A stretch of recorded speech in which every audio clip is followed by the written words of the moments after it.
Hey guys, this is Banning from the Nosebleeds podcast. I'm one of 3 hosts, including Cam and Colin, and each week we have an episode where we talk about everything that happened from the past week in sports, and we also have an Instagram at _nosebleeds_podcast where we try to post daily, and we have daily polls, and we try to stay interactive with the fans.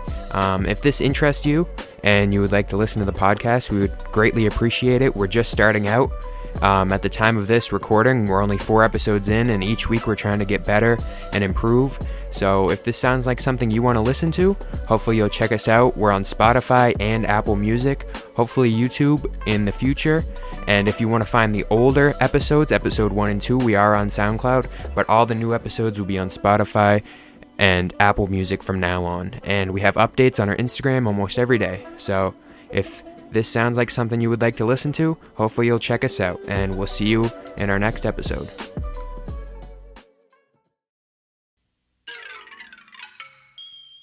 I am Wes, modern mythology enthusiast and defender of the realm of toy collecting. This is Andy, my fearless friend. Fabulous secrets were revealed to me the day I powered up my dynamic mic and said, "Welcome to Fandom Power!" Andy became the mighty producer Andrew Daw, and I became host Wes, the newest pop culture podcaster on the interwebs. Only 2 others shared this secret, friend of the show and regular co-host Hank McLaughlin, and my lovely wife Kimberly. Together we explore the realms of fandom and bring it to you as only we can. Fandom Power is available on all your favorite podcasting platforms. Like and follow us on Facebook, Instagram, and Twitter. Fandom Power is a Sawcast production.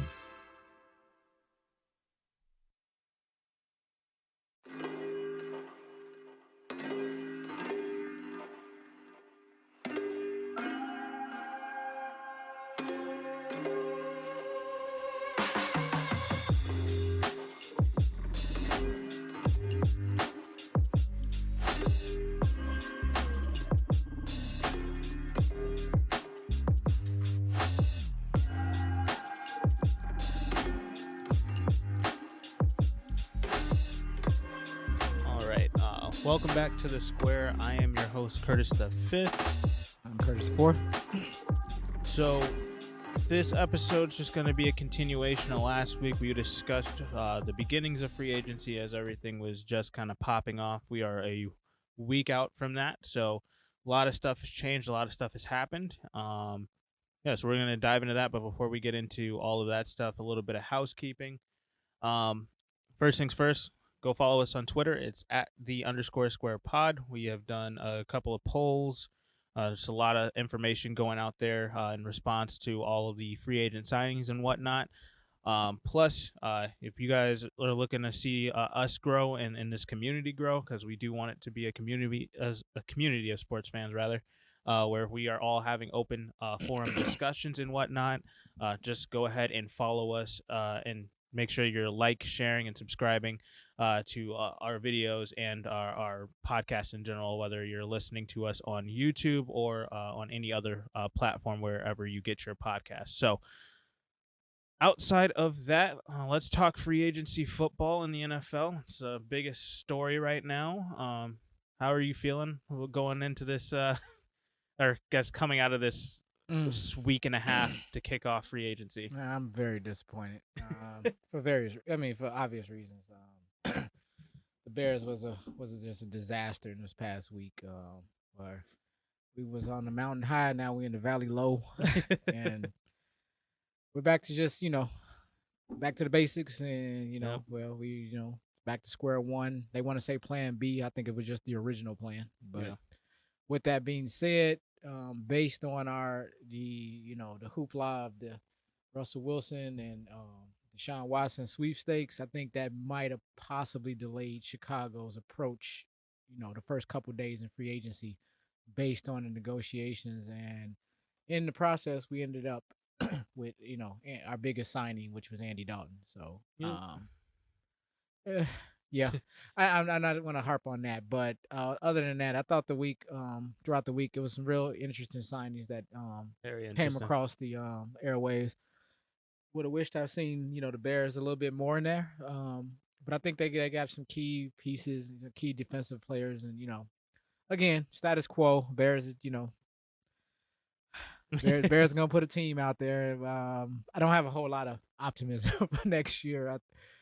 Like we were just discussing off air, 8-8 at best. Yeah. Really, we're looking at 500 this year. So a lot to get excited. A lot to get excited for around the rest of the league, though. For sure. Other than that, I mean, Well, free there's agency is some great. confusing signings. There is some interesting signings there. I mean, there's a lot of superlatives you can give to some of the signings that happened Yes. around the league so far. So we'll get into those, and we'll dive into specific signings that happened, some of the bigger ones for sure.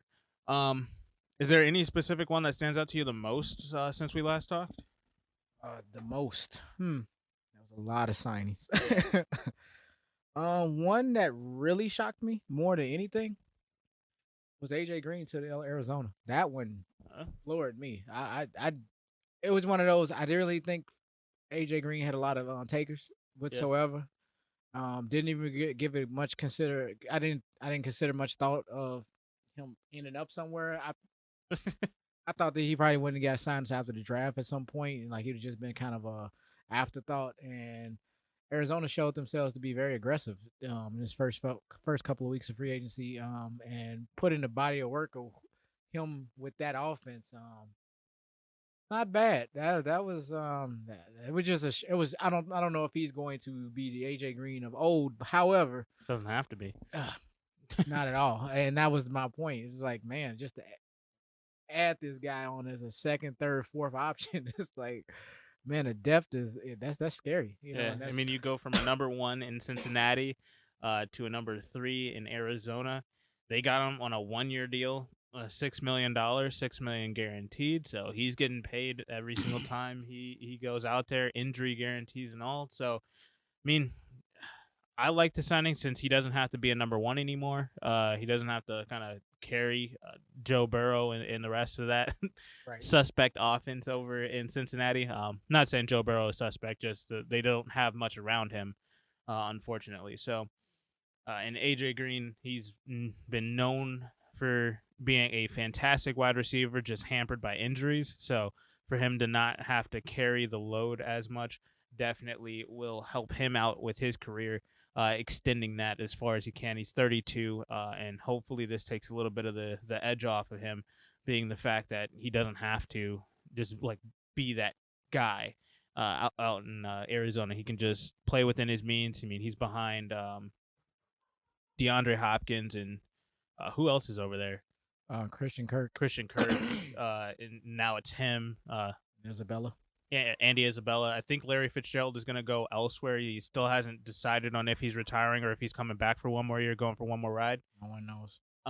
So definitely with, that helps Arizona get younger at the receiving core, plus just giving them a little bit more depth. So I definitely like that signing.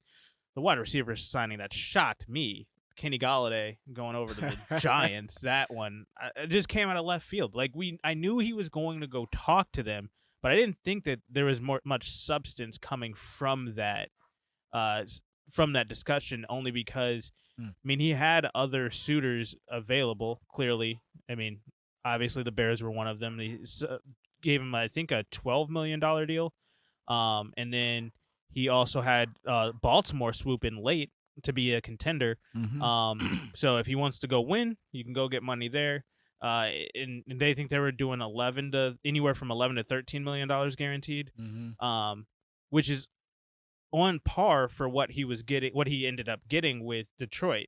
He ended up getting $18 million a year, but he only has $10 million guaranteed. It's $40 million in total guaranteed on that contract. So, I mean, he got more guaranteed money elsewhere. It just didn't have the potential to hit the $18 million, but the incentives never really get that high anyway. So I don't understand the reason he wanted to go there, because I don't see them as a potential winner, and you could have got more guaranteed money elsewhere. So that just confuses me a little bit. It is. I'm questioning whether or not his decision had to do with whether or not he would be the number 1 or the number 2 on the team.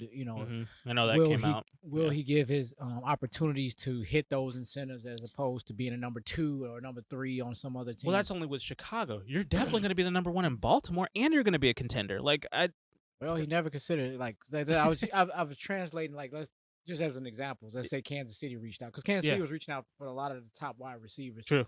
Which, interestingly, they didn't reach out for him. I think they understood from Galladay's camp what his asking price, which again, he absurdly was expecting anywhere from 18 to 19 million a year. Yeah. And puts him in the top 5, catapults him above a plethora of wide receivers, which, like, I like kind of like Kenny Galladay, but you're not top 5 money. But I mean, that's just production. not how the NFL works. It's always next man up, get your money, get as much as you possibly can. So I mean, I don't really fault him for doing that, because the NFLPA comes out every year and is like, everybody go get your money. Like that's their number 1 prerogative. Yeah, they say that, but the flip side is, go get your money. Now I'm in New York.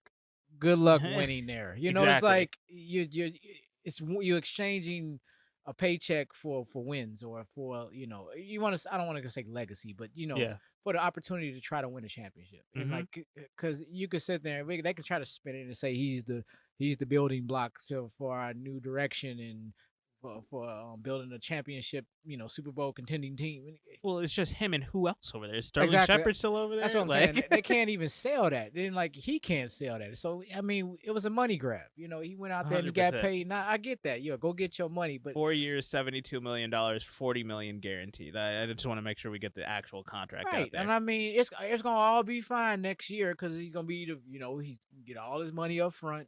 He's gonna be living high off the hog. He's going brand New York. Probably got some endorsement opportunities that might come out of that as well, just from the proximity of the market that he's Not in. if you don't perform.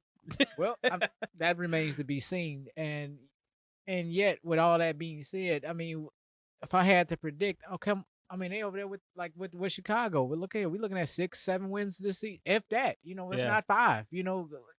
I mean, I think New York's in a worse position than Chicago, in all honesty. I mean, Chicago's literally a quarterback away. The Giants, they're everything away. Suspect defense, definitely suspect offensive line, suspect quarterback, starting quarterback. Decimated wide receiver core. Like, matter of fact, who coming back from last year, on this roster? I have no idea. I don't really follow the Giants like that. I've tried to keep up. I am getting more and more into them, only because Joe Judge is the new head coach over there. Right. It seems like this is revitalizing Jason Garrett's career. But that besides the point, the more interesting thought that I had was Dave Gettleman said this is years ago, before he ended up trading away OBJ. I mean, obviously, we're not signing OBJ to get rid of him. This was on par. I think this is almost verbatim exactly the deal that they gave OBJ. And you traded him away. Is Kenny Galladay better than OBJ? I mean, all things, everybody being healthy. That remains to be seen. Exactly. And so, like, that's what confuses me the most about this from the Giants' perspective is like, you traded away OBJ because obviously he had the off the field stuff. He had a cancer in the locker room, which I really don't believe. I just think people don't know how to use him. In all honesty, but Kenny Galladay has not shown talent-wise more than OBJ. So why is he getting this contract for them? And why does Kenny Galladay want to beat? Like, that one to me was the most confusing as it stands right now, only being that it just doesn't make sense from either side, in all honesty. From, I guess, things that we've seen in the past from both of them. True. I would just reiterate what you were saying. I don't want to continue to just, repeat the same things. I agree 100%. It makes no sense. And which he gets on my on my list, I was more surprised again based on on, like I was saying, with the AJ Green signing. But if you ask me what most shocked me, it wasn't even this. You already know it's my losers list. and that's Juju Smith-Schuster. Yeah, And let's get into it. You want this or you want me to? I mean, I'll kick it off. Go right ahead. Pittsburgh, this offseason has been confusing. You first re-sign and restructure the contract to Big Ben instead of either cutting him or just kind of giving in on this season. Because I mean, you're running it back to just do what you failed at doing last year.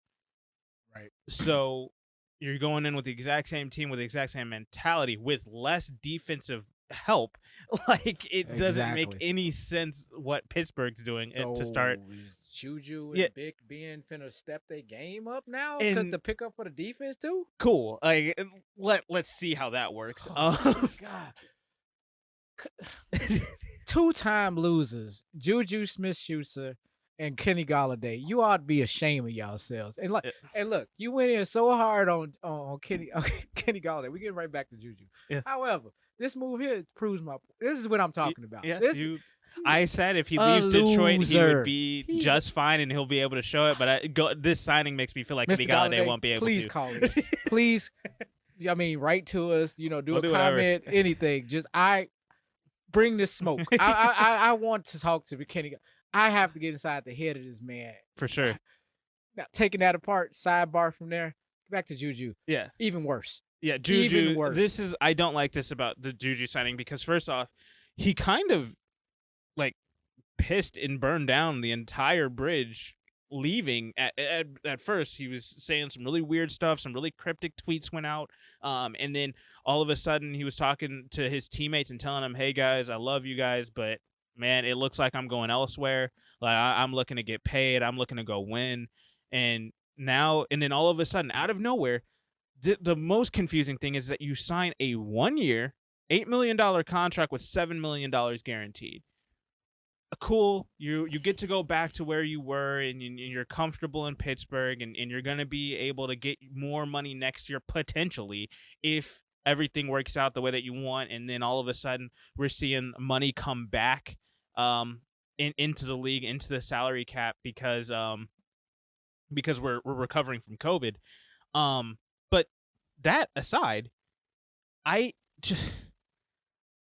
the football side of it in my football brain is just like, no, this does not work at all.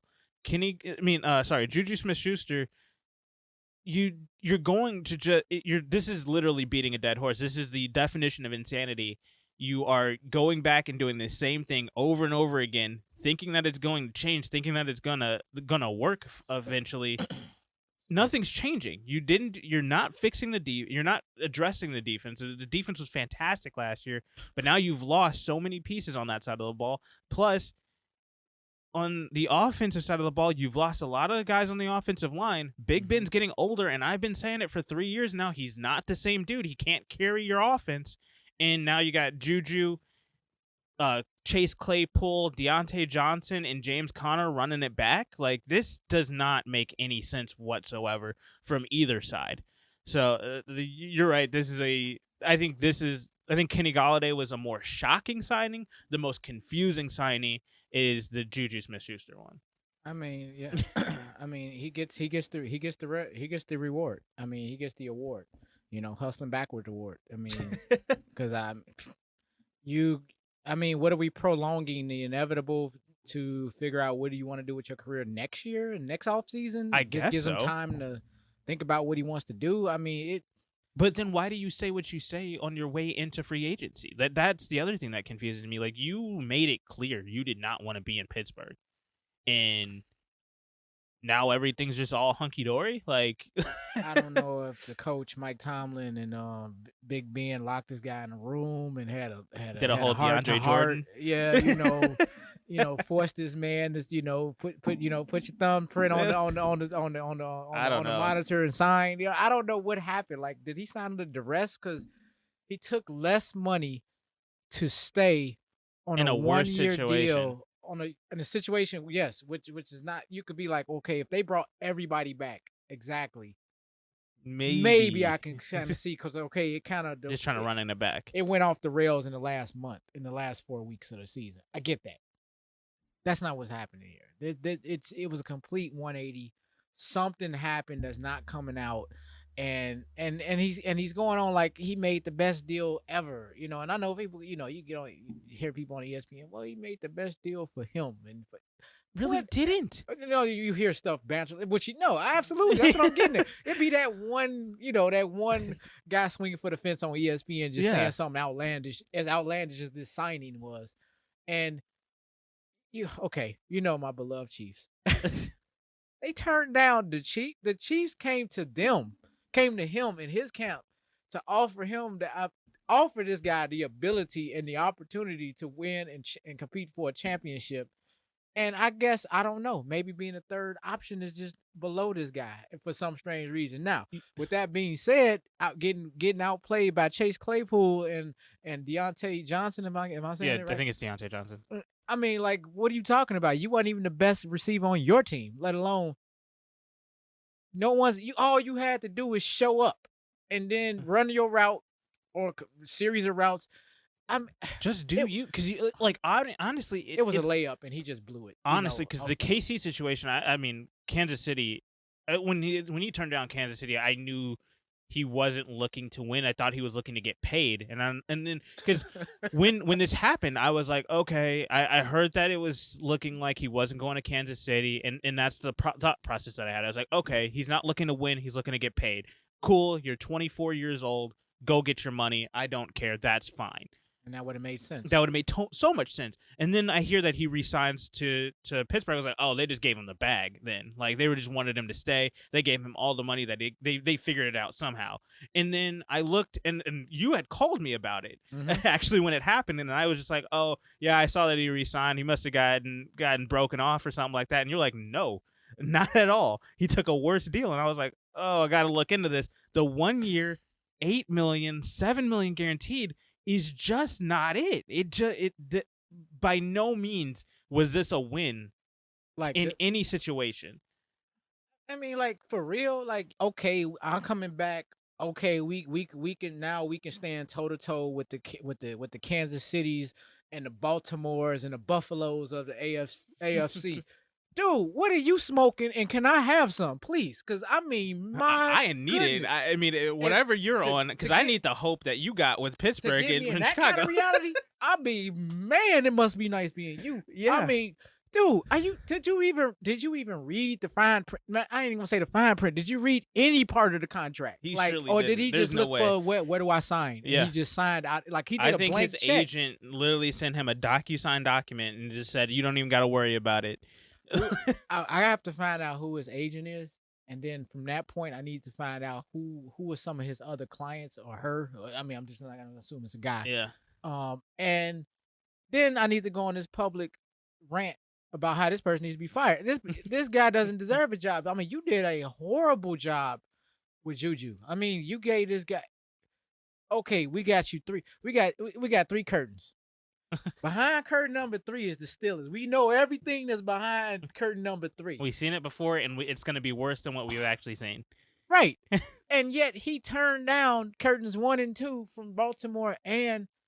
Well, the Baltimore one, I understood it was basically an FU. I'm not going to go to my rival type situation, and I get it. You want to stay true to where you were drafted. That's your home. But I'm like, then you shouldn't have given them any inclination. You shouldn't have taken. Be a professional. Don't take the interview. Don't go and talk with them if you're not gonna. It was like you tell them, hey, I'm not gonna betray my guys over here. These are the dudes that I go to battle with. I'm not looking to be against my friends, my whatever, my boys, on two weeks out of the year. I'm not doing it. And just don't take that call. Don't take that sit down. Don't take that Zoom meeting. Like, don't do that. Just be a professional and say, hey guys, it's not gonna be you. Right. Don't take it and be like, oh, let me know how much money you're gonna give me, and then F you, flip them off on the way out the door, and then walk out like you did everything right by Pittsburgh. No, that was rude, and that would just like that was the most. And this gets back to what was happening throughout the season with those TikTok videos and how that created so much controversy. Just being immature. I'm like, I'm sorry, I'm only 22. Turning 23, but that just the things that's going on in his head, it seems really immature. It's not professional, and I really don't like it. I might sound like a grumpy old man when I'm saying all this stuff, but it's like I don't have an issue with you. I don't have an issue with Chase Claypool being on TikTok doing his thing. I watch his. I follow him on TikTok. Like, he's cool. He's a rookie. Well, I would expect nothing less. And he doesn't do the dumb stuff that Juju does. Like sign his contract. Like be unprofessional to other teams in the league. These are guys that might end up on your team. These are coaches and GMs that might end up on your coaching staff later down the line. Like, you don't know what's going to happen down the line, and if you're going to burn all these bridges, first off in the Pittsburgh organization when you're going into free agency, and then against other GMs and other executives while you're in free agency, what do you think is going to happen when you're looking to go get your third contract? Like, it's just not going to be a good look for you, and it's not a good look now. And he needs to grow up fast, because the whole situation with Baltimore kind of pissed me off a little bit. Like, I understood you didn't want to play for them. Just don't take that interview then. Yeah, that's one, and I agree with that.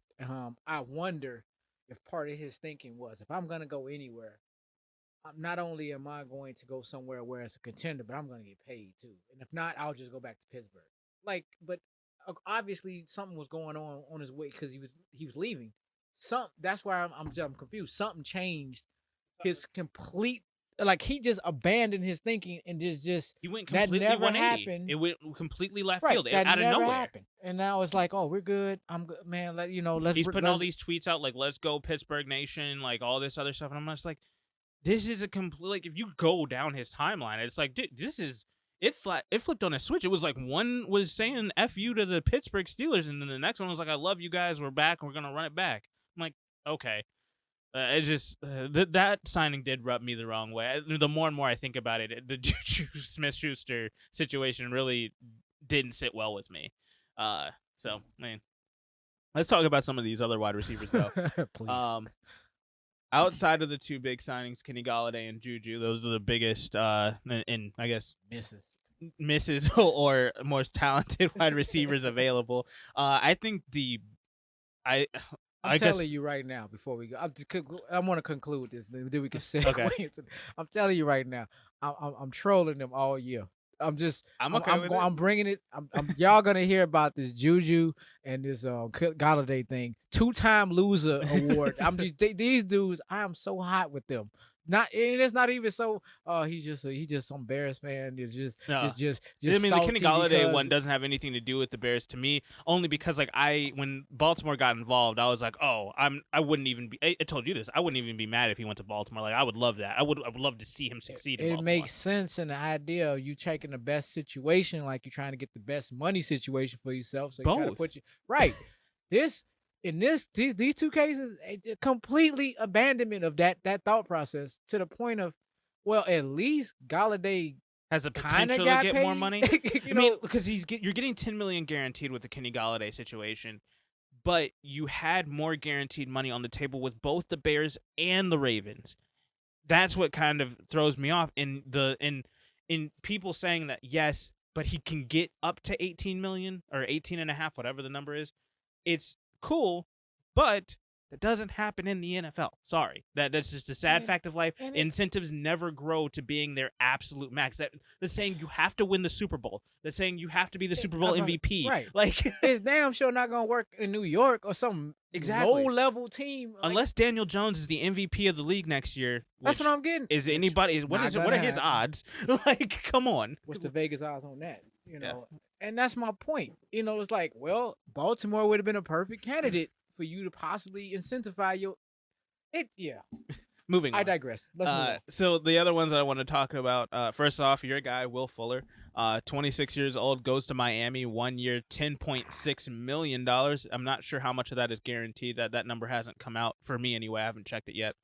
But going to Miami, I think I kind of like the situation a little bit. The terms didn't come out yet on his contract. Yeah, I just know it's 1 year, 10.6 is the. Oh, you got I didn't even get a number. Yeah, I just got it 1 year. Yeah, 1 year, 10.6 is the base amount. I don't know how much of that is guaranteed though. Right. So, yeah, he's going over to Miami. Miami looks like they're going to be staying pat with Tua at this point. And they're going to be making sure that they bolster their offensive line and fix up the defense as much as possible after losing Kyle Van Noy and a couple other guys from that side of the ball. Right. But shoring up some more, some more weapons for Tua or whoever the quarterback is. I like it. Will Fuller. Who else is going to be weapons over there for them? Wide receiver wise, Wide receiver, running back. Oh, running back. You got what is it? Man. Yeah. Why is their names? Man, I don't know. Man, I don't know. I'm drawing a blank right now. Who is in Miami? I'm Miami? thinking about the fantasy guys, but these guys were like number 3 and number 4 technically on the depth chart, but they were like the starters last year. When you say his name, I'll be like, oh yeah, that guy. Their run game is decent. Their passing game, I couldn't tell you who any other receivers in Miami. Myles Gaskins, Myles the Gaskin. starting running back. They've got Devontae Parker is still in Miami apparently. You got Mike Gesicki as the tight end. I guess that was actually their number 1 receiving option last year. Jakeem Grant's over there. Now they've got Will Fuller. Is it like a Salman Ahmed, another running back? I'm not looking at the running backs. The other Albert Wilson's over there as well. Hey, they've got a few. They got a few pieces, and that there was not. I mean, they're a building, a building offense right now, and getting a piece like him helps that. So for sure. I think the biggest knock or slight to looking at Miami's offense right now, and I just put an asterisk by it, is the Deshaun Watson situation. Exactly.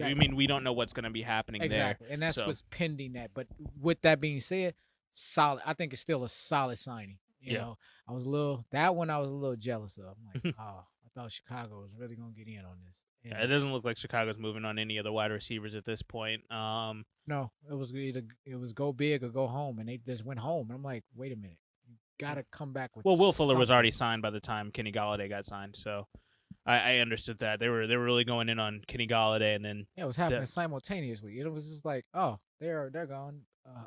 Could you please close this deal, please? Because we don't have any other option when you walk away from the table. And which is, they might be looking at in the draft. There's a lot of good wide receiver talent in the draft this year, so we're going to get into that later on in a different episode, because the first round of the draft actually is much deeper than I initially thought. But again, that's for a different day. Mm-hmm. Another big wide receiver signing, Curtis Samuel. Again, 24, going over to Washington.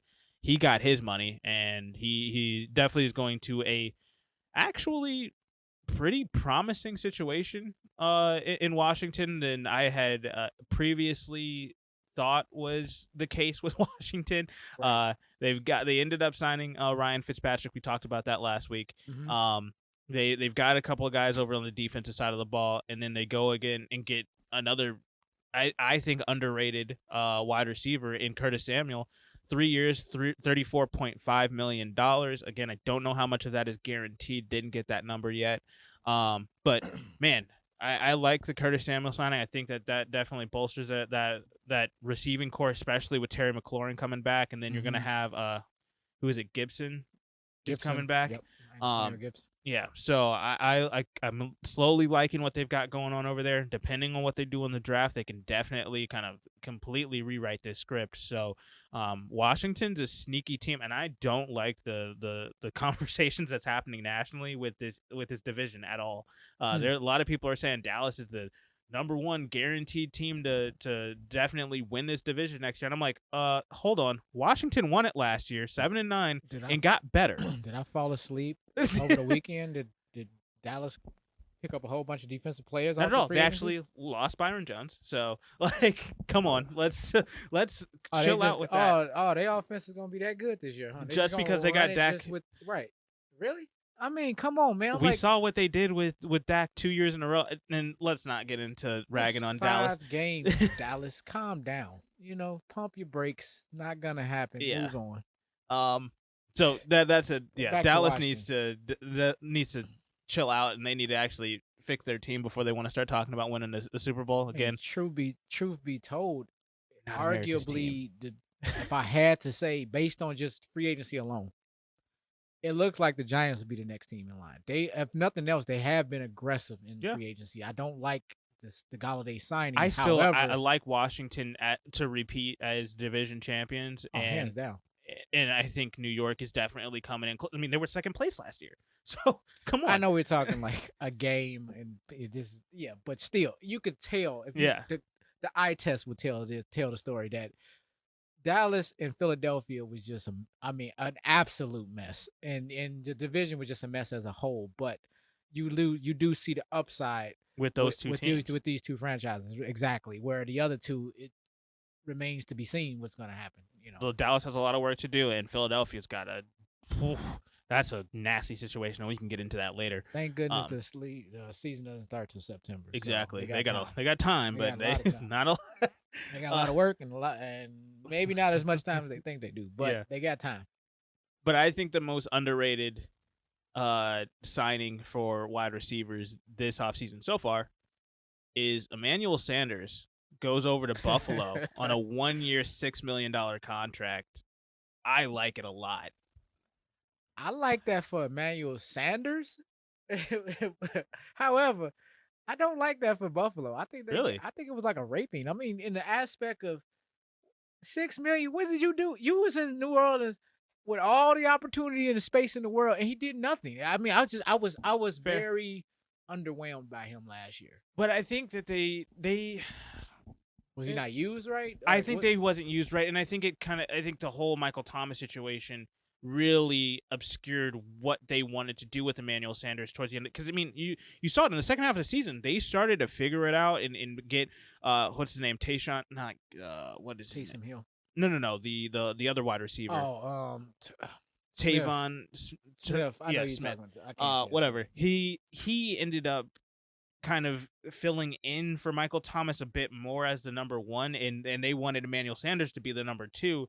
And then when Michael Thomas goes down, they expected Emmanuel Sanders to be the number one and really start tailoring towards him when it comes to the passing game. And I was like, that's not what he signed up for. And that's not what his mindset is going into the season. And they kind of just needed to tweak some things and figure out exactly what they wanted to do with him. And then the second half of the season, they looked better and better every single week until Michael Thomas got back, and it kind of threw another wrench into the plans. And so they just kept kind of having to shuffle around what their identity was at the wide receiver position. So I think Emmanuel Sanders still has a bit more to give, and I think a 1-year deal for them, $6 million, it's not that much. They didn't have that much in the first place. To get more weapons for Josh Allen over there, I think it's huge. I mean, he's not looking to be the number one. You got Stephon Diggs over there. You still got Cole Beasley, who's kind of the, I guess, security blanket for Josh Allen over there. They need to figure out the tight end situation a little bit, and then also protect Josh Allen as much as they can. But they still have a really solid defense, and getting another weapon over there, I think Emmanuel Sanders will just come in.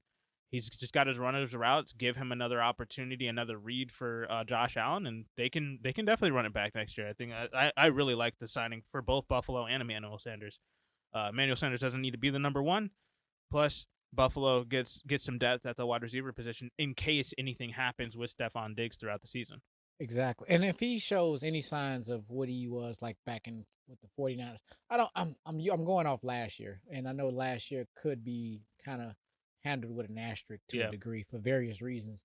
However, it's based on that, but I still think it was a solid signing because I think he's a solid player. Obviously, Buffalo, a contender, seen something in him and was willing to pay him $6 million. So that does give me some kind of optimism that, okay, I think he might have a bounce back year. Yeah. So I think, Buffalo looks good. Man, to lose John Brown and get an Emmanuel Sanders as a replacement, bigger, not necessarily faster, but bigger, stronger, slightly slower, but I'm saying slightly, not saying much.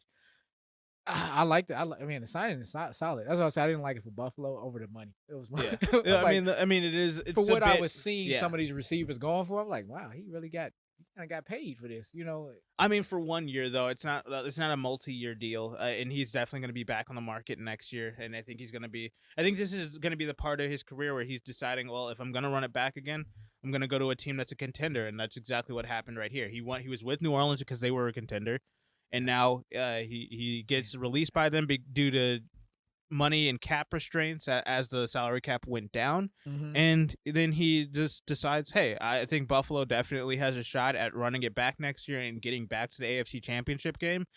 Let's see what we can do with them and get some more depth on that offense. I'm really excited to see what Buffalo does on the offensive side of the ball this next year. But a perfect segue to a different guy that they signed who was a little bit more confusing. Mitch Trubisky. Why? What was that? Like, I don't understand that at all. Maybe they took a page out of Chicago, looking at what Chicago did last year and said, or even Dallas, and be like, well, they don't want to get caught with their pants down. I don't know. I think they're playing with house money. Yeah. I think it's more of that than anything. 1 year, $2.5 million. I think that's a great contract for Buffalo, but Mitch Trubisky, you're not getting any play time. I'm sorry. There's no way you're playing in front of Josh Allen. Like, he's this year's Andy Dalton from last year. Yeah. I know this is, oh gosh, bad analogy. However, he's coming in to be, in case of an emergency, break glass, type of thing. But for me, I felt like, and I think this is where a lot of people are going to get the obscured view, is saying like, oh, we hate Mitch Trubisky. No, like, honestly, I think Mitch Trubisky still has a lot of value in this league. And I thought if he would have fit anywhere, it'd be New England. I would really like to see him back up or compete for a job with Cam Newton, learn how to be a leader from Cam Newton, because Cam Newton, that's one of the biggest things, is that he knows how to command a locker room. Right. And Mitch Trubisky, that was one of the biggest things. He was another Jay Cutler type. Just, I'm going to do me. I'm going to do my thing. I don't really need to talk too much and move on. If he could learn how to step up, be a leader, and then also perform on the field, right, he'll be just fine. And he was playing a lot better towards the second half of the season. He kept us in that New Orleans game in the playoffs for as much as he could. I mean, obviously, the offense was stalled out in the second half and never really was able to get anything going. But they weren't horrible, and I just think that he could have found a chance to actually get a opportunity to play elsewhere. Right. I'll give you a couple examples. Denver. Oh my God, that you had a chance to start. Philadelphia.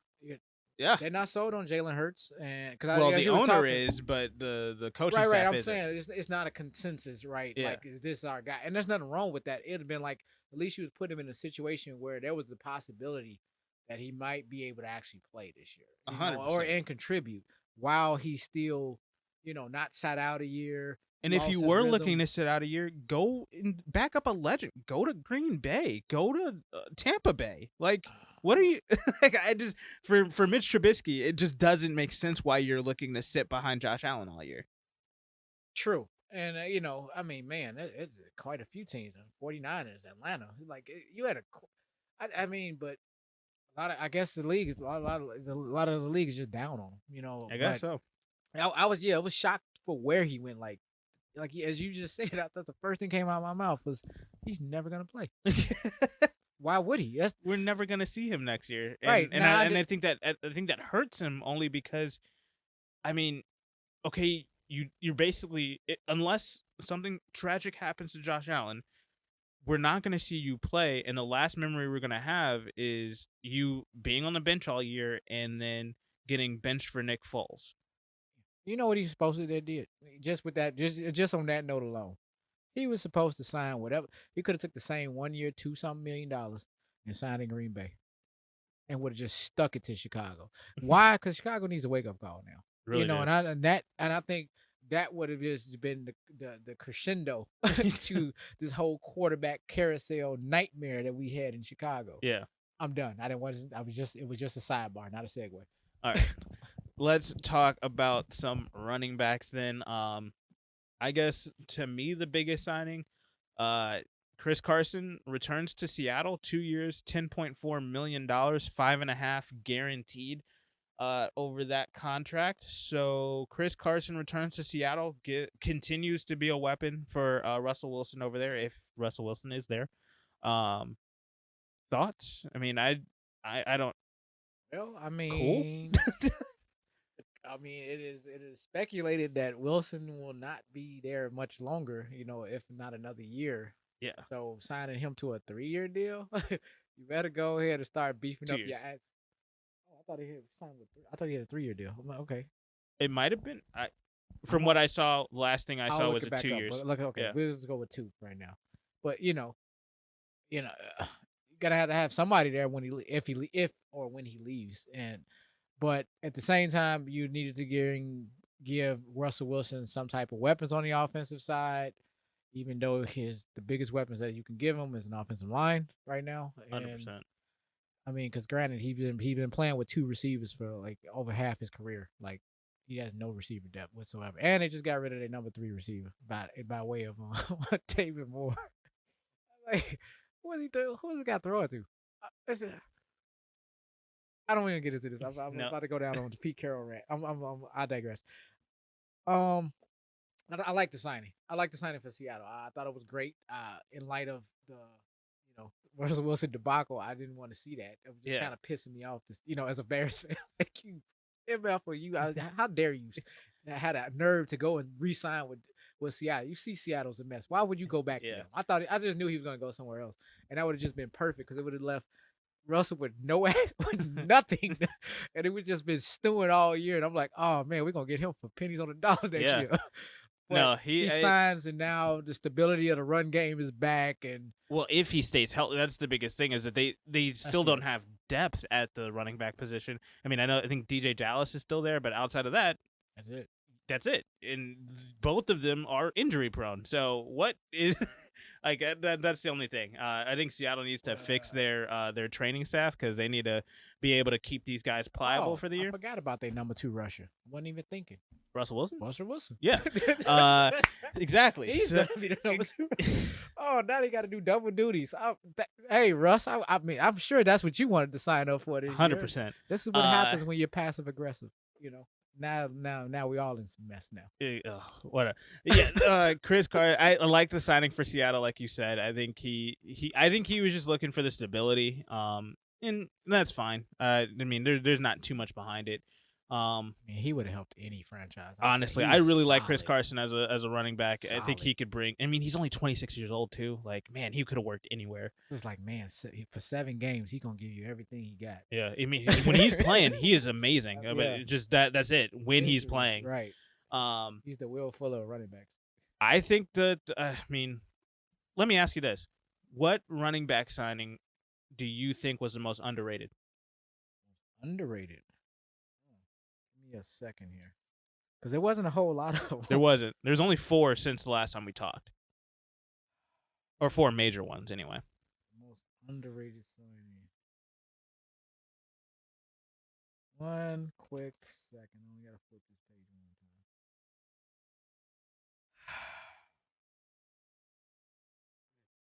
Probably. And you said the most underrated? Underrated. I'm probably gonna say Jamal Williams to Detroit.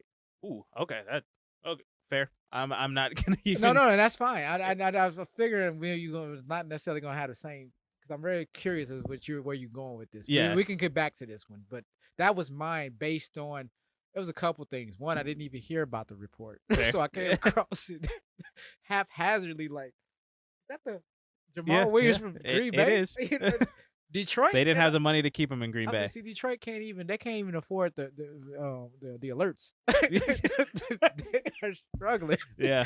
So I was shocked but I was shocked that he actually went there, and I'm like, okay, I actually like the signing because they have a nice running back core. Yeah, DeAndre Swift, and you got one more guy over there. I can't remember his name. I'm spacing on it. But I mean, he's a solid running back, and then you got DeAndre Swift, and then you get a power back, Jamal Williams. It just rounds out that running back core, and I really like it. He's going to be a fantastic third down back over there. To me, I think the most underrated signing is a toss-up between Phillip Lindsay over to Houston, only because Phillip Lindsay is going elsewhere. I guess Phillip Lindsay to me is a more shocking one. I guess the most underrated one to me is going to have to be Marlon Mack returning to Indianapolis. That one was fantastic. I forgot about that one. Marlon Mack returns for 1 year, $2 million guaranteed. I like it. He got Jonathan Taylor, Marlon Mack. I think they got one more running back over there. You got Carson you Wentz got this Jeff offseason. Wilkins, and you got Naheem Hines. They Naheem got Hines. four Oh yeah, guys. Naheem Hines is over there too. Oh my God, four running they are backs. stacked at running back this year. Then you get the big signing with Carson Wentz. You gotta throw the ball. I mean, but this is what I think is huge. Marlon Mack I think is a big. He's underrated out as a pass catching back out of the backfield, and I think he brings it. If you get the split backfield where you got the shotgun with Carson Wentz and you got the two guys split out, it's really going to confuse defenses to really have to commit to Jonathan Taylor because he's a fantastic running back. He had an amazing rookie year, but then you also have to make sure that you got somebody playing man-to-man against Marlon Mack as well, because if he goes out to go catch a pass, he can break one off on you real quick. Right. So if Marlon Mack can stay healthy, which he now has, he's a part of a very deep running back core, man, this offense, I think that was one of the biggest signings to me because it just gave Carson Wentz another added weapon, another one that I don't think a lot of people realize because he is a running back. I have to agree. That's definitely much bigger than Jamal Williams. But I digress. I mean, I think there were two big signings. Yeah. Technically, one didn't get the airwaves at all. But no, I completely. Oh my God, how did I forget about that one? Because that one I thought was huge. Because I really thought Chicago was gonna go after this guy. I would. He signed so fast. I don't even think he was on the market. Really. I think he only really talked to Indianapolis, and I think he was looking to return. I think he saw what Indianapolis was building over there and was like, "I need to be a part of this. I want to be a part of it." Exactly. And then I guess the only other guy to talk about right now from running. Go back to Philip Lindsay for a second. Oh yeah, let's talk about Philip Lindsay. What? Why? Exactly. Thank you. That's. You leave Denver. Okay, man, I'm getting out of this situation. Melvin Gordon's over here. He's taking up all the time. You're going to go to the most dysfunctional franchise in the league? Right. No matter where I go, where I'm at, it's a mess. And you left one mess to go into a bigger one. I'm like, at least Denver has started the rebuild process to some degree. At least they're kind of positioning themselves. Houston's still trying to hold serve, talking about, Deshaun Watson's our quarterback. Can't even get into that right now. It's oh my God, it's a mess over there. Yeah, man, Philip Lindsay. I was again, like I said earlier, I think this is the most shocking signing because it's just you're young, you're 26 years old, you're a restricted free agent. You can go really anywhere. You can go talk to anybody you want to. Why was Houston even on your list? There's so many other places to go to for that amount of money. You make a max $3.25 million over this year. You're getting $1 million guaranteed. That's the best offer you got out there. That's the only thing that I could think of is that had to be the most money he could have possibly got from anywhere. The first deal that I don't know, but I'm like, man, I would have just stayed. I would have stayed in Denver for that. Exactly. Why leave? At least you're familiar with the system. You had a role there. Now I guess you can compete for the starting job now, but I don't think he's beating out David Johnson if David Johnson's healthy. Well, if he's healthy, we got something to that's the. And I'm just saying, but that speaks to what we're talking about. It's a problem. Yeah. This is a mess over here. Absolutely, you're right. I think that one we needed to spend a little bit of time on because that's head scratcher. Yeah. Because when I heard that, I said Houston. I kind of did the shrug shoulder thing, and I didn't really think about it until now you bringing it back up. I'm like, what? Why? I didn't even want to give it too much thought because it's like, what in the? I'm already dealing with the Juju and the Kenny Galladay thing. Now this, like, I don't understand anybody signing in Houston. 30 other teams to choose from, and he chose the one other bad situation. I mean, hell, you want a bad situation? Come to Chicago, please. There's no bad situation in our backfield. Just throwing that out there. You would have had nothing but opportunities. Maybe had to split a couple carries with Tariq Cohen. I think you only have to split carries with David Montgomery. David Montgomery, I think a lot of people are saying like Tariq Cohen coming back, he's going to be our number one again.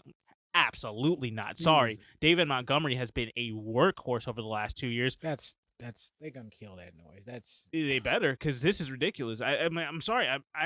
I was big on Tariq Cohen as a gadget player. He is not a solid running back. He literally, when you watch him, he's picking up 2 yards per carry because that's all he can get. He's too small. Like, I'm sorry, and that's one of the. He's not that featured back type. I know he wanted. They cannot be an every down back. And they tried it last year, and he got injured. It's like it does not work. And I think maybe they have come to their senses now when he comes back. But then with type of player is he going to come back as? We don't know how he's going to recover. Right. Back to Philip. I just wanted to conclude that I needed to say that about Philip Lindsay. Like, what in the world were you thinking? You know? Yeah, you're right. That is a very confusing signing. Philip Lindsay, I wish you the best, but you chose a really bad situation, and Houston, I think, is regressing heavily next year. Who do you think got the best deal as a running back in free agency? Best deal from an organization standpoint, who you think got the steal of the free agency? From an organization standpoint, yeah, Marlon Mack in Indianapolis. Absolutely not. 1 year, $2 million. I'm gonna do you one better. Go over to Vegas, where they like to gamble. Oh, where they got Kenyon Drake? Nope. This signing happened. It had to happen like 3 a.m. I don't even know when it happened. It never. No ESPN apps. Nothing alerted me. I just did my research and found out. Oh, Theo Riddick. Oh my God, they got Theo Riddick. 1 year. Wait, let me finish. Oh, I'll let you say. I'm not gonna even tell you what his contract is. With the contract aside, that doesn't make any sense. You got Josh Jacobs over there and Kenyon Drake. Why are you signing Theo Riddick? Theo Riddick would be your third down guy. I don't care. You got Josh Jacobs. Them two gonna split carries first and second downs.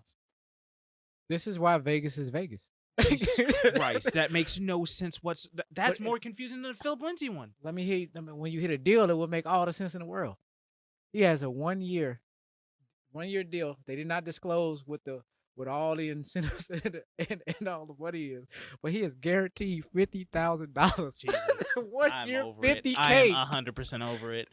As an organization, win. I mean, oh my God. Theo Riddick, Raiders hit it out the park with this guy. They got this guy for nothing. Absolutely not. Marlon Mack in Indianapolis is the most lucrative deal. As your third guy? I don't care. Come on, you got to. No, Marlon Mack is a much bigger steal. Now. No, Marlon Mack is a much bigger steal. Not saying he's better. I said a better deal. I didn't say a better player. I said who got the better deal. You're only giving $2 million to Marlon freaking Mack. $50,000. Theo Riddick. We're not saying he's never going to see the millions. I don't care. We're not even saying 100,000. Moving on. Kenyon Drake signs to the this is like it's like a $50 or something. Like this is ridiculous. Again, let's talk about the actual Vegas signing and Kenyon Drake going over there. When I see this deal, like, are they serious? Is this a real deal? Like, I wouldn't even take that about Theo Riddick. Like, that's ridiculous. I value I think I'm worth more than $50K. That's ridiculous. Kenyon Drake signs a 2-year, $11 million, $8.5 million guaranteed over in Vegas. This one also confuses me because, again, you have Josh freaking Jacobs in Vegas. Why are you signing more running backs when you need to fix the offensive line and you need to fix that defense? Why are you spending $5.5 million a year, $4.5 million guaranteed, or $4.25 guaranteed on running backs? That is, you're throwing away money. Josh Jacobs is in every down back to me. I don't understand. They go in a different direction. But I will question that. However, I take only a slight pause, only because it's Gruden. I want to see what he's doing with this. That's the only thing that's giving me space. I'm just giving it pause. I'm not saying I agree with you saying. It makes exactly. I thought Josh Jacobs was your bell cow. Now I understand he had a down year. Maybe if you need to get another didn't back sign over there, but this guy for that kind of money, that means we got another Melvin Gordon, Philip Lindsay thing exactly. Going on. Like why are you doing this to Josh Jacobs? Why are you trying to? Because with this amount of money that you're paying to the running backs, you have to split carries. He has to play. I'm sorry, but Kenyon Drake is not better than Josh Jacobs. He doesn't deserve that much money. No, he not considering what I was really expecting Kenyon Drake to return to Arizona. I thought that was his best option football wise. But now you get paid over in Vegas. You don't have to fly too far. Going up the road. Right. Man, I just this is another one of those questionable pickups, and as a Bears fan, you just kind of watching this like, what the hell? It wouldn't be a problem if you didn't have Josh Jacobs, and it was just on top of what you were just saying. Theo Riddick signs there. Theo Riddick's fine to sign for $500K to back up Josh Jacobs. That's fine. You're sending Kenyon freaking Drake for $5.5 million a year, and you're I'm sorry that it infuriates me how Well, how dumb much is this Kenyon deal. Drake getting? Kenyon Drake has a 2-year, $11 million deal for an $8.5 million guaranteed. That is not the number I had. He had a 14.5 million with 11 million guaranteed. I think he has Did it incentives change? Okay. that might be able to bump it up higher. Some of these, yeah. I'm going with the base contracts. I don't care about the incentives and all that stuff because first of all, it doesn't count against your cap hit. Right. Plus, you almost never hit those numbers.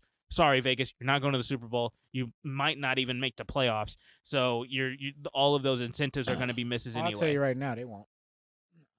Well, we can get into that when we do our they're not gonna happen. divisional previews something for change, next year. They look nice, but like you said, no offensive line, defense is suspect. There's so much they have to fix. Gruden still has 9 more years on his contract, so I mean, nothing but time. Moving on. To wrap up the offensive side of the ball, let's talk about some of the big contracts that happened with the Big Uglies. The biggest contract signed so far, but also a very, very suspect. Let me preface this by saying the NFL organizations have been very crude on how they've been structuring these contracts because obviously you got to make it work within the salary cap that we have this year. Plus, the use of voidable years that I've seen this year makes all of these contracts like these would be huge numbers in any other year because you wouldn't have these voidable years attached to it. But man, Trent Williams signs a $138 million contract, $40 million guaranteed for 6 years, with I think the last 3 years being completely voidable if they want to. So, but San Francisco gets Trent Williams back on a long-term deal. Your thoughts? How do you like that to sit with San Francisco? I think it's a very solid deal for San Francisco. It helps them definitely in the immediate, now, future, current state of them trying to get back into, some type of playoff contention and being a contender. As you said, they can void them out once, the money's gone and spent. They're ready to go in a different direction. They can, with very little, issues, they both parties can part ways in a few years. Yeah. And so it's a very He's franchise only 32. and it's a very franchise friendly contract, and definitely also simultaneously a friendly contract to the player. Like he's getting paid, Yeah, and then this is one that I really like because even with his incentives that can bump this even to be higher. Trent Williams, I mean, you're in San Francisco. You have a very real possibility of making the playoffs and making a run. Right. So, like, I like it for him. This is the one contract with all of the incentives that are included in it that actually makes sense for the player. Because with all the rest of them, these are incentives that you're never going to hit. You're never going to come close to it because you're not making the playoffs and you're not making it to a Super Bowl. You're statistically, your team is not going to be able to make that run. San Francisco, though, definitely can. So I really like them signing Trent Williams, shoring up that tackle position for sure, making sure that they're protecting whoever the quarterback's going to be over there, whether it's Jimmy Garoppolo or whoever else. Maybe they draft somebody. So I like that. But they also went out and signed Alex Mack, the center from Atlanta, goes over to San Francisco now. So they're definitely making moves to get stronger at the offensive line position to make sure that they're protecting Jimmy Garoppolo if he's still the quarterback, because he's had some injury issues. I think that he's played 26 games in total over in San Francisco, and he's actually been injured for 23 games in his career with San Francisco. So he's won just as many games as he's been injured. I think is the stat that has come out for him. But to protect him a little bit more if he is your quarterback or whoever the quarterback is going to be, I think it's huge getting a couple more guys. I really like Alex Mack. He is older. He's 35 years old, but still to be able on a 3-year deal, $14.9 million, 5.6 guaranteed for him. I just think that it shores up the offensive line for at least 2 more years. All right. New England also made some moves on the offensive line. They first off re-signed David Andrews, which I think was absolutely huge. I think they end up saying to him, "Hey, go see what you can go get on the open market." Like they basically kind of shoot him away when he was looking to get re-signed. And then he goes out on the market, and I guess he got nothing on the market and comes back and gets a 4-year, $19 million deal from New England, $6.5 million guaranteed. So New England just making sure they're holding on to what they've got. They already signed what's his name, Trent Brown, in New England, and then they also got Ted Karras from Miami. He's only 27 years old, and he's on a 1-year, $4 million, $4 million guaranteed deal as well. So. Those were just a few of the signings. Also, Matt Feeler ended up going to the Chargers on a 3-year, $21 million deal. So to help out Justin Herbert, they already had gotten what's his name, the center Corey Linsley from Green Bay over to the Chargers, and so the Chargers again just making more steps to protect Justin Herbert as much as possible. So that he can continue to grow, learn the game as much as possible. All of the deals that have happened for the offensive linemen, I've been very happy to see. So I think that every single guy that's been signed so far has definitely been a hit in my eyes, at least. Your thoughts? No, I agree. As we were seeing, offensive linemen were going just as quickly as these high-profile offensive and defensive players that we, household names that you hear about. For me, this year it's starting to make me pay more attention to the offensive line and starting to focus and see just how valuable the offensive line is in relation to your running backs and you having the quarterback and having the right running backs and the right quarterbacks. And so, it's, man, if you can see you have a trash line. It's almost like you can, it's almost like a franchise with no quarterback. It's just, honestly, you're struggling, it's almost, it goes hand in hand, Houston, Seattle, like, cool, you can make the playoffs all you want, but you're not going to get much further if he's getting absolutely battered by a decent defensive line that can just cut through your offensive line like Swiss cheese. Like, I'm sorry, exactly. I think a lot of NFL organizations need to wake up and realize that you actually have to invest into if you're going to go get the quarterback, if you've got your guy, you need to protect him. Exactly. So let's talk defensives here a little bit. Let's start with not the defensive line. Not much has happened there. Linebackers did go off the board. What do you think is the biggest linebacker signing? Linebackers. Give me 1 second here. Okay.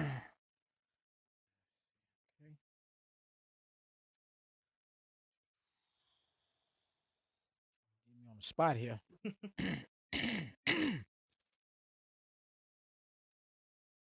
Biggest, from what we talked about from last week, I know we have already tackled Shaq Barrett. Sorry, we've already tackled Bud Dupree. From when we last discussed, what was the biggest signing that you saw so far?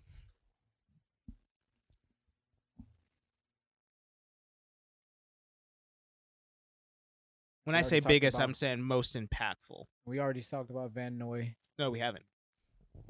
No. Then now that's the one I'm seeing.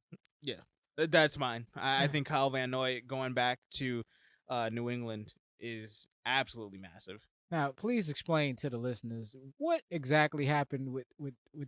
Okay, so Kyle Van Noy was where already... is he at right now as we speak? Because he could be on the move again. So that's where I'm getting at. Like, the guy's moved around so much so fast. It just... Yeah. Well, so what happened with him? He was with New England 2 years ago, and then he went into free agency. He went to go get paid. He got paid by Miami.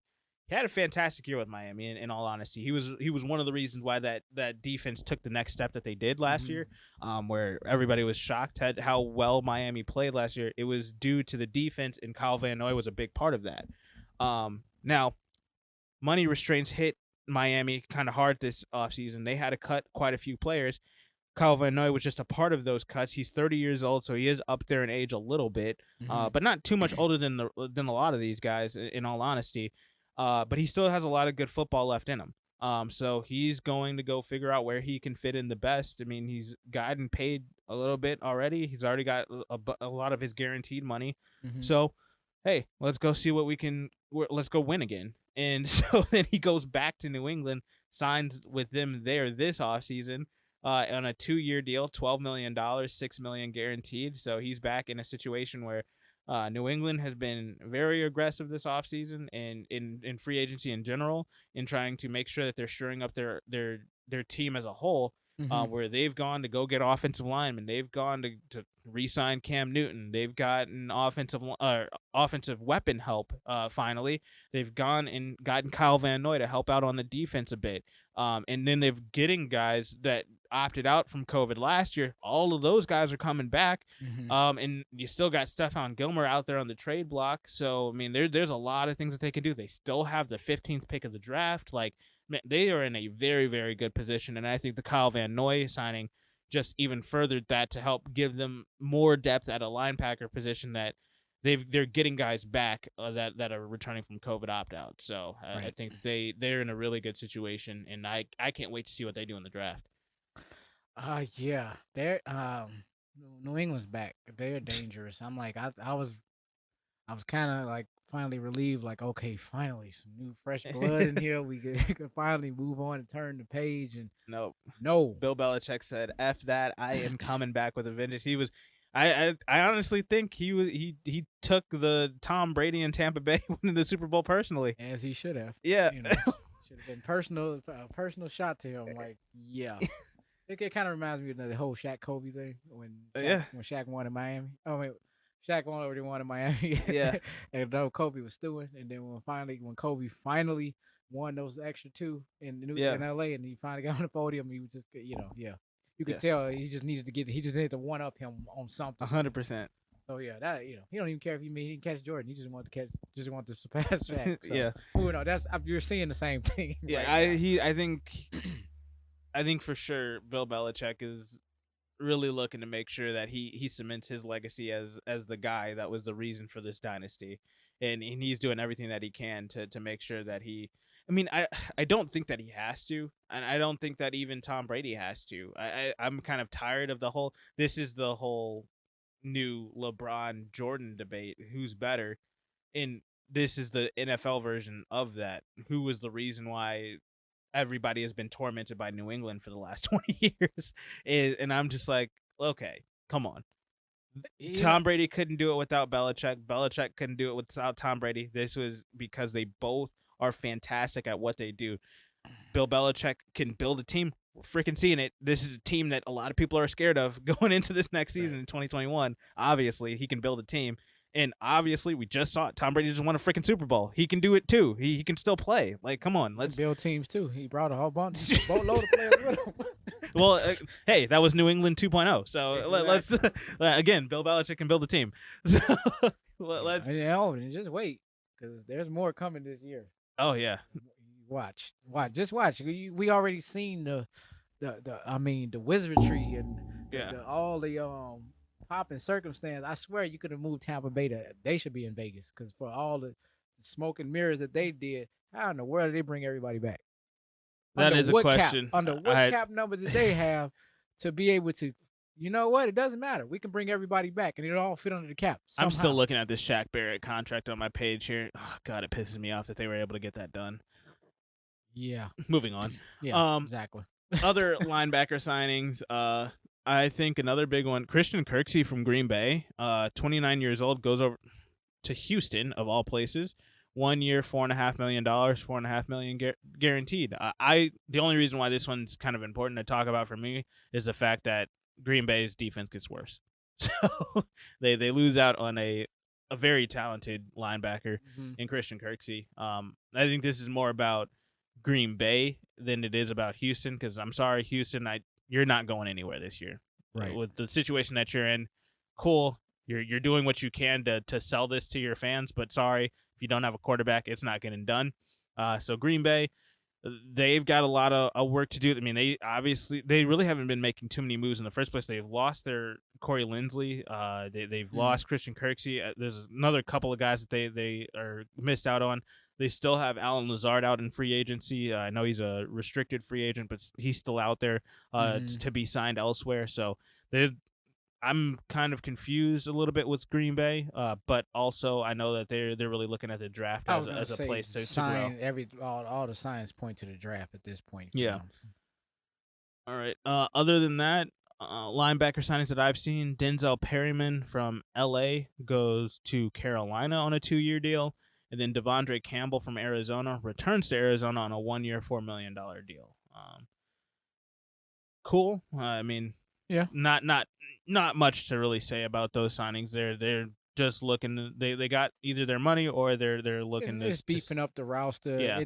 These deals make a whole lot more sense like after the draft, going into mini camps, and it'll start to galvanize, and then we'll see what the full body of work it is. But just looking at it from some of these signings, it's kind of like, that looks okay. Yeah. For right now, but it's only March. I mean, guys still available on the free agency block right now as we've recorded. Melvin Ingram is still available from the Chargers. He's an unrestricted free agent. Olivier Vernon still available from Cleveland. Avery Williamson from Pittsburgh still available. KJ Wright in Seattle still out there. Kyler Fackrell. I mean, there's a bevy of guys. Yeah. Quan Short. Yep. Quan Alexander. I mean, there's quite a few guys. I mean, come on, Ndamukong Suh. Yeah. Still, I classify him as a lineman. I have stopped. I have to stop prefacing. Like, I have been navigating around any Tampa Bay free agent because I'm always at the point like I'm for certain they're going back to Tampa Bay. And it's like no, somewhere in this line got to be cut off. I'm like, there's no more space over there for anybody unless you're just taking a Theo Riddick deal. $50K deal or something. Ndamukong Suh might, if he's looking to just continue to win Super Bowls. He's got his money over his career. See, and that's like what you had just said about Green Bay. That's what scares me. I can see him just ending up in Green Bay. Like, okay, and taking it for a discount. Like, not really, because he got his chip. He could get I think he would get a nice contract. I don't think he's necessarily going to break the bank. I don't think he is this year just because of the way that the salary cap is. I think he's he might be one of these guys that, like a Juju, who's just going to go take a 1-year deal and see what he can get on the market next year. So he can always come to Kansas City, I'll tell you that. Fair. Yeah. If he wants to. All right. Let's talk about some of these DBs. I think one of the most underrated DB signings, Keanu Neal, under the radar, goes over to Dallas. 1 year, $4 million, $3 million guaranteed. That is one signing that I did think Dallas did very nicely. I know they lost out on Byron Jones as a corner, but to beef up with Keanu Neal, I like it a lot. It fits. They needed that position to be shored up. All of their defensive backs need to be shored up. But Keanu Neal is one of the best safeties in the league, in my opinion. He's only 26 years old. Geez, I really like him sitting there going over to Dallas. Your thoughts? Solid move. Man, Dallas needs everything on the defense side. And true. at least they're showing some aggression, being aggressive and making some moves before pre-draft. Because I figure they're gonna address. Well, they don't have a lot of money, so this is a good signing just based off of the money. They didn't have to spend $10-15 million on a DB. They went and got somebody who was willing to take a pay cut to fit in the spot. You spend $140 million on your quarterback. True. Ain't much left. Exactly. But they two solid signings. Yeah. That's what it really come down to. I'm like, man, letter grade A+. I mean, come on. It's like they did what they were supposed to do. Yeah. I use this just as a working model. Chicago, come on. Dallas. Because Dallas was a disarray franchise last year, and they even got it right in the free agency.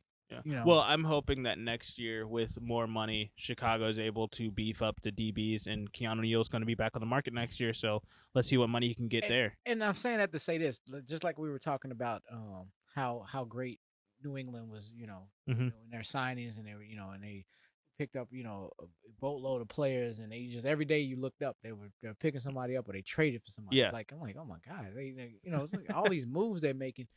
And okay, what happened previously before all of this?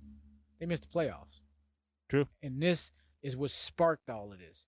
So it gives me some silver lining that we're gonna have to just eat next year as a Bears fan.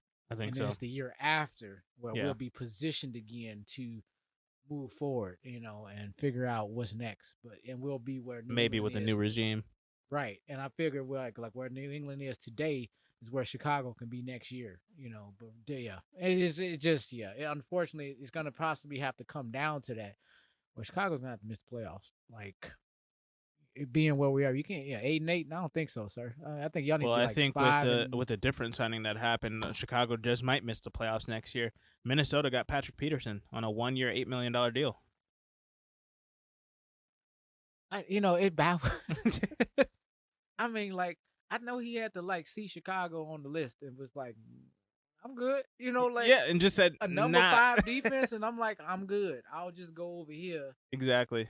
You're- I mean, Really? Chicago did go out and we did get Desmond Trufant. I mean, that's solid at cornerback.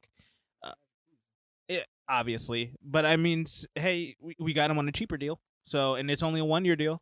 True. And we also got. And I'm not even poo pooing on the pickup. It was just more so like Patrick Peterson actually goes to Minnesota. Yeah. As opposed to, I mean, heck, even if you had went to Green Bay, that would have made more sense. It's just like, why are they taking? It's like a lot of. This is like the off season of taking the lesser deal. I think a lot of guys are because they understand that the salary cap has gone down. There's not as much money going to be available to you in the first place. Take a cheap deal this year to go win. And I mean, Patrick Peterson, you could have definitely gone to Green Bay and been in a better situation. But Minnesota is not a horrible situation. No, it's the middle of the pack team. And Yeah. I guess that it qualifies, but it's just like, wow, I'm sure you had a few other options before, getting, But I think settling for it Minnesota. all speaks to the 1-year deals that we're seeing. A lot of these quarterbacks signed 1-year deals. Outside of Dak Prescott, I think every other quarterback we signed don't for a like- 1-year deal. We already knew what that was about. Yeah. That was a contract that was been waiting to happen. So. Yeah, but I'm saying like outside of the big names, Right. you're looking at all of the guys that you thought were like, oh, he's on the come up, he's going to get paid. They're all taking 1-year deals so that they can truly get paid next year, so they don't have to take a discount this year Right. to try to figure out how it's going to work under the salary cap or whatever. They're all doing it in taking these 1-year deals for cheap this year so that they can go get their money next year. And honestly, it is risky only because you might get injured, which everybody's injured in the NFL. At the end of the day, after you play that first game, you're injured. Like, Pretty much. it's the just year. how the NFL works. Play hurt. Yeah. But if you make it through the year and you don't get injured, you don't have anything serious that's lingering into next offseason or anything like that, Mm-hmm. hey, you're going to be able to get a bag next year. So I think that's what we're going to – I mean, the free agency market next year is going to be huge. There's going to be all of these guys and the guys that are already their contracts are due next year, which I do have to say I did make a mistake last week, and I did say James Conner is available. I don't know what I was thinking. James Conner is still under contract with Pittsburgh. He's a free agent next year. Yeah. I don't know what I was thinking. I went back and I looked at his contract. He's 100%. He's still got one more year left on his deal. So. And what's the situation with this guy? Why do we think he was? I think I was looking through and for some reason I put 2021 as his out year, and it was just something that I messed up on. Okay. It's just me. So again, all listeners, I apologize. James Conner is not on the market this year. He is on the market next year. So just keep that in mind. But some more guys that got signed. Xavier Rhodes in Indianapolis. He re-signs in Indy. 1 year, $6.5 million. I mean, cool, I guess. I mean, for me, I've been turned off with Xavier Rhodes since his last few years with Minnesota. Again, he had a bounce back year last year. Not bounce back to a degree. You keep saying, I'm saying bounce back mean he had a good season coming off a bad year. He didn't have a bad year last year. No, he didn't. Xavier Rhodes that he used to be? No, that does not stop him from having a bounce back year. We discussed this off the air. Now we doing it again. That's fair. It does not change it that he had a bounce back year. I know you keep rolling your eyes like I am not impressed with this guy. I'm not. Xavier Rhodes doesn't do it for me. So impressed. He got another contract. No, and that's fine. Like I said, the $6.5 million is not bad. He's 31 years old. I would have liked to see Indianapolis go after somebody else in this, I mean, you got DJ Hayden out there. I mean, honestly, Josh Norman, go after him. Get somebody who's got AJ Boye still available. He's 30, and he's been better than Xavier Rhodes in my opinion. Malcolm Butler's out there. Malcolm Butler, Kyler Fuller was out there until he got signed by Denver. So, I mean, man, I felt like Indianapolis could have gone a different direction than sticking with Xavier Rhodes. Like now with that Kyle Fuller signing, I like Denver's DBs now. Oh yeah, and then the other big thing that happened with DBs with Denver, Justin Simmons, instead of signing the franchise tag, he got himself a bag. He is now the highest paid safety in the NFL. I know we ragged on him, but yeah, that was based on a franchise tag. Yeah. Now you got your money. Now you got your money. So hey, it all makes sense now. Now you got Kyle Fuller. Maybe you can take him up under your wings and let this guy blossom to become the corner that we wished him to be. That he. Well, Justin Simmons is a free safety. Doesn't matter. Yeah. Help him still be DB. They all back there together. So yeah. Still, he's going to be the voice back there, not Kyle Fuller coming in and doing all the talking. So, true. But I think Kyle Fuller definitely bring. I like the DB situation over there. Do they still have what's his name, Bryce Callahan, or is he available? I don't think he's available. He might be still over there. Yeah. If Bryce Callahan's still over there, they've got a sneaky, really good defensive back situation in Denver. Even without that, having Kyle Fuller on a pretty relatively cheap deal and having Justin Simmons locked up for the next, I think a 4-year deal for him. Mm-hmm.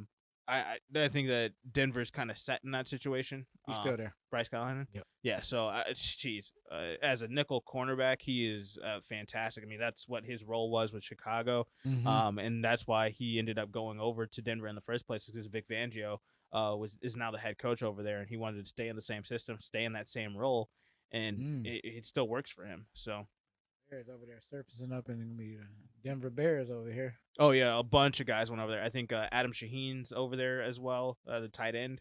Who else went? Brett Urban, he went over there, I believe. Quite a few guys from Chicago went over to Denver. So it's a nice little farm system over there. Looks like it. Yeah, so I mean, overall, I think, is there any more DBs that you wanted to touch on, or is that just about it? You may mention other, like the Josh Normans, the Richard Shermans. There's just a few of them out there, but that's, I mean, beyond them, those would be the targeted ones to go after. Yeah. If you're not just looking toward the draft at this point. 100%. Yeah. I think Ricardo Allen, Richard Sherman, like you said, Kareem Jackson in Denver. He has a team option though. So still don't know if they're gonna pick that up or let him walk. Right. AJ Boye, again, he's available. Malik Hooker, Brashad Breeland,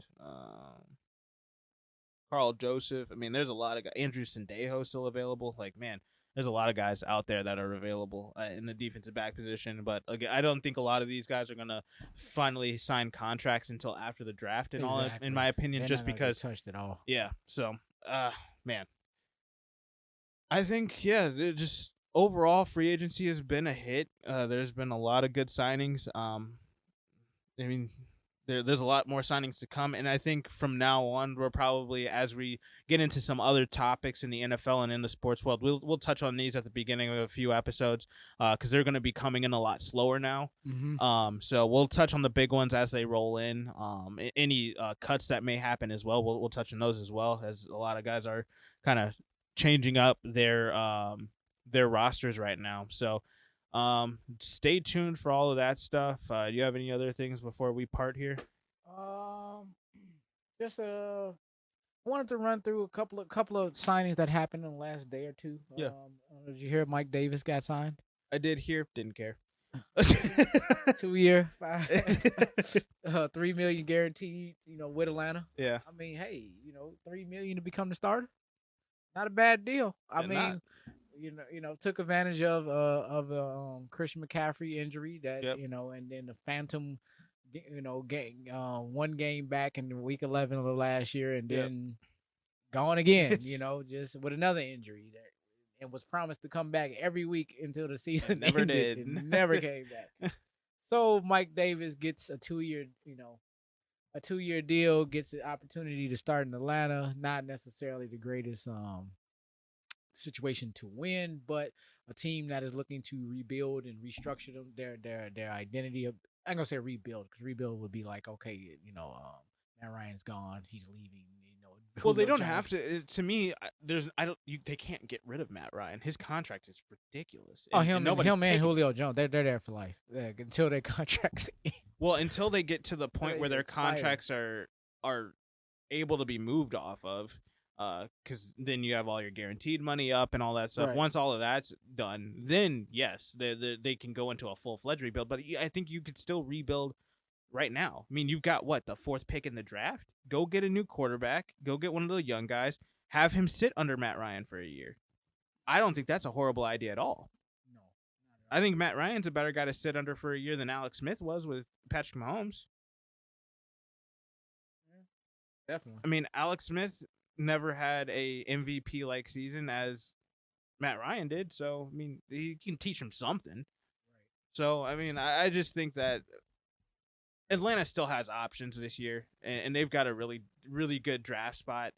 I think they'll be just fine. I mean, again, this is another team that was hampered by injuries. They were caught in the midst of a guy that I think should have been fired 2 years ago, after he completely let this team fall apart from when they won the Super Bowl. Mm-hmm. I forget the coach's name. Dan Quinn. He should have been fired after that 2018 season. I mean, the team completely regressed. They weren't getting anything done. They gave him another shot. Cool. Then they gave him another shot. I'm like, what are you? You have seen nothing change since the Wonder Boy left to San Francisco, offensive coordinator. Kyle Shanahan. Since he left, that team completely fell apart. And they never got back to anything. I know a lot of it was injuries, and Dan Quinn just never galvanized the guys to have that next man up mentality at all. So that's a whole nother rant. Let me stop. Right. So I mean, I just think that Atlanta, you finally have moved off of Dan Quinn. You're looking at a new regime. You have an opportunity to be a better team moving forward and rebuild the organization from within. If you make the right decisions within the draft. I mean, obviously Mike Davis coming over to fill in the running back position. Not bad. Not like I was being crass when I said didn't care. I mean, it definitely is an important signing. I get it's not in the airways, yeah. but it's an underlining deal because it really just sealed the deal. Todd Gurley's gone. And, 100%. Even though he was gone last year, but he's gone, and they're moving on. And I think it's a solid pick. Like if you have to transition and now you got this guy for the next couple years, you got him for pennies on the dollar, and he's gonna. I mean, granted, Mike Davis did not have a $3 million guaranteed contract type year last year. I mean, he definitely is worth a lot more, but obviously taking this discount, and I think which is a very team friendly contract for Atlanta, but it also I think it upgrades their run game just off that alone. You know, and with the departures of Gurley and Brian Hill, I like the signing. Like they can actually move on and maybe really finally establish a run game, which could possibly get this Matt Ryan, Julio Jones thing out of this ditch for that's been stuck for the last 5-6 seasons. Like, I'm glad I'm not an Atlanta fan. I would be so frustrated with them too. Like, I feel like that's a worse situation than the Bears if you really think about it. Is. But and that's what I'm saying. It ain't the worst situation, but good lord, we're just not going good through it right now. But you're getting raw emotion right now. But Atlanta, no. Yeah. But like I said, I think that they do have the potential to have a much better situation depending on what they do this year. Because I mean, if you pull a Ryan Pace, you can be in a really bad position over the next 4 or 5 years. Again, Pace. pun intended. Definitely. No. So I think that they definitely have the ability to figure it out. And if you make a couple of correct decisions here or there, depending on offensive line help, fixing situations with the quarterback, and then if you have somebody ready to go, you'll be just fine in the next few years. You'll be able to figure it out and fix it at the end of the day. So I think we can call it there. Some things to look forward to. We have, in honor of March Madness, as it's happening as we speak, and we're recording this on the 23rd of March, so things have already kicked off, but we will have a best sports movie of all time coming out soon, a bracket coming out that you guys will be able to listen to here and see what's all about that. You can also actually see the movies that we picked on our Twitter page. Again, that's at @the_square pod. You can go follow us there and take a look at that, and give us your thoughts. We've already recorded the first part of it, so you'll be able to see our picks as that comes out in the next week, 2 weeks. It'll be up soon. It's a fun episode. Yeah, just a little bit lighter than the seriousness of everything happening with the free agency and cuts and franchise tags and all that stuff. It's something a little bit lighter to listen to. We will definitely be getting into some of the biggest news coming out. Definitely, I think at some point we're going to have to touch on what's happening with Deshaun Watson and his legal issues, plus what that means for the NFL. Also, fantasy, everything. We'll touch on that. We'll also get into some basketball stuff eventually, so stay tuned for that if that's something you're interested in. If there's anything that you guys are definitely looking forward to or want us to talk about, definitely leave it in the comments below. Outside of that, also draft stuff, that's going to be coming out soon. There's a lot of stuff on the way, so stay tuned. Like I said, leave a comment below if there's anything specific you want us to talk about. Again, follow us on Twitter at @the_square pod. And outside of that, like, rate, subscribe to get everything as it comes out. And that is everything that I have housekeeping wise.